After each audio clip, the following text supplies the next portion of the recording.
All right, how about this one, Shane? Florida State at Florida. This is going to be on ESPN at noon Eastern, 11 o'clock Central, right after College game day.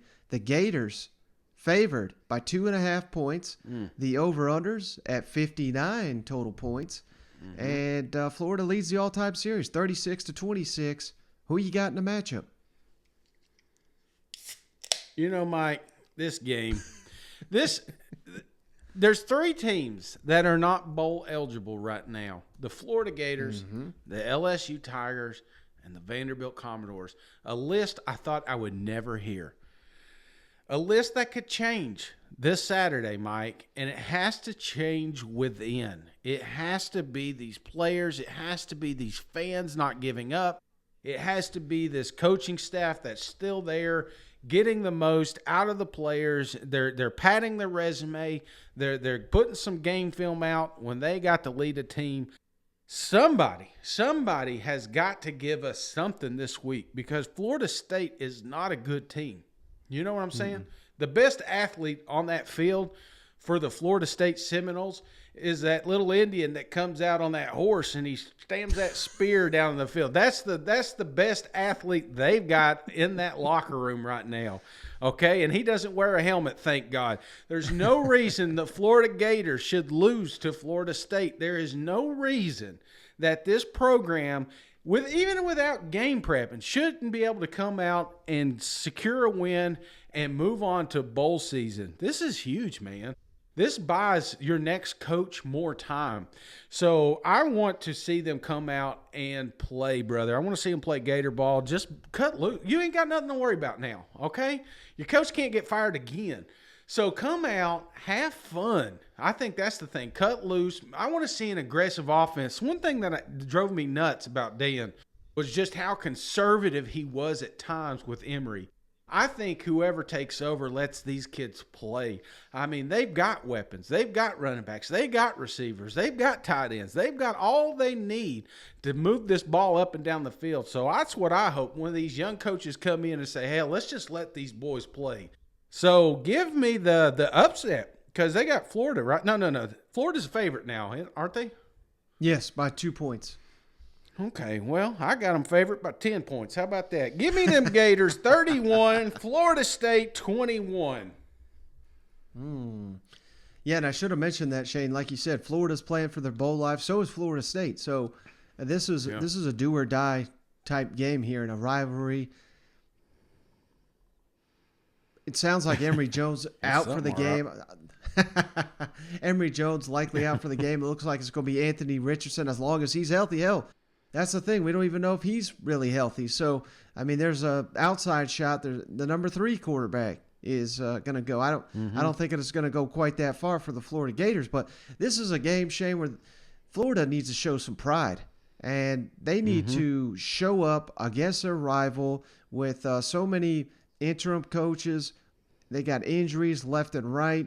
They're getting battered and bruised. They're not showing, it's kind of like you said, unleashed. They need to show that aggression because we've not seen that against Missouri and South Carolina and all these. Hell, I don't even think we saw it in Sanford for about half a game. So whatever it is that they need down there, they need to get their shit in order.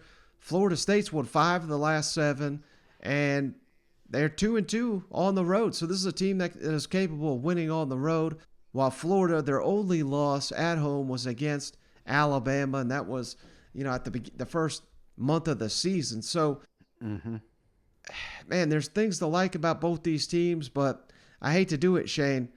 I'm calling for the upset here. I think Florida State wins on the road against a Florida team. I just don't know how much heart they're going to show in this game. I hope they come out and whoop FSU up, but I just don't know if they get up for it with so much coaching turnover down there and all the drama, and they're all worried about who the next coach is going to be. I got Florida State 27, Florida 24. Mike, why you hate the Florida Gators? Huh? Why do you hate them? I mean, how can you pick Florida after losing to Missouri and South Carolina, damn near lost to Sanford? I mean, they're losing to everybody. I'm looking for the LSU approach here. You remember when Coach O came out and said, hey, we're too predictable? I think Florida has become too predictable. And how do you fix it? You let the kids play. You get, like you said, more aggressive on defense. You go do some all out blitzes. Who gives a shit if they pass it and get past you? You know, because 9 times out of 10 you're gonna catch them off guard. So I think that's the key. Just pin your ears back and have some fun, man. But I don't know. I think deep down inside you still hate the Gators for some reason. You know, people don't know this. Thanksgiving, all right. Me and Mike, we've shared a lot of Thanksgiving meals together. Mike used to live in a little town down in Florida before he moved back up here to Tennessee. And when he moved up to Tennessee, who was your favorite team, Mike? Florida State. That's right. I love Bobby Bowden. Yeah, I know. I give you a hard time, but every time I hear you pick against the Florida Gators, I always think about that damn Seminoles shirt you always wore.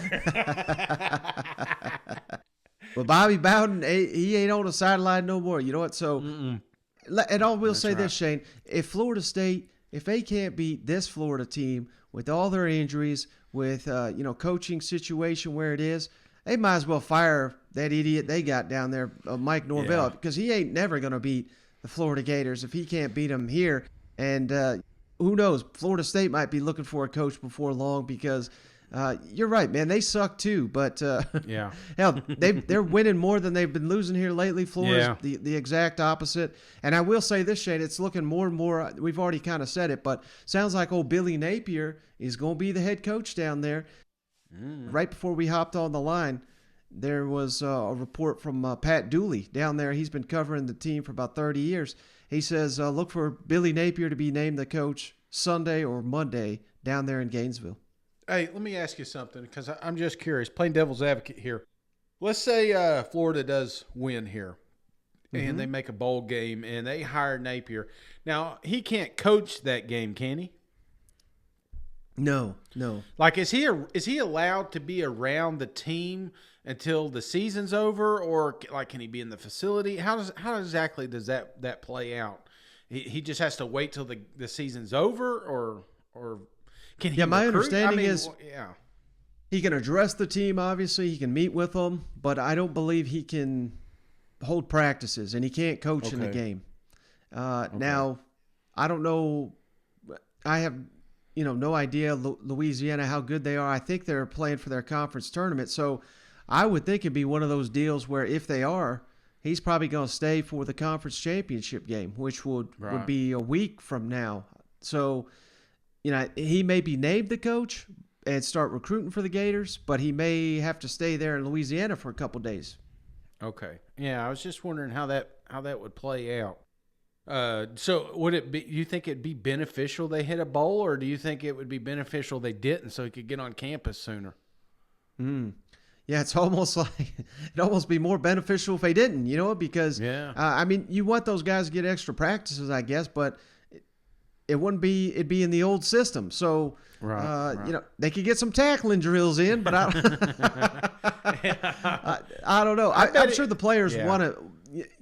Who knows where they're going to go, but they get prizes and gifts and all that. I'm sure they'd love to get that, but at the same time, if they get sent to the Birmingham Bowl, we may have some opt-outs or something. You know what I mean? That's true.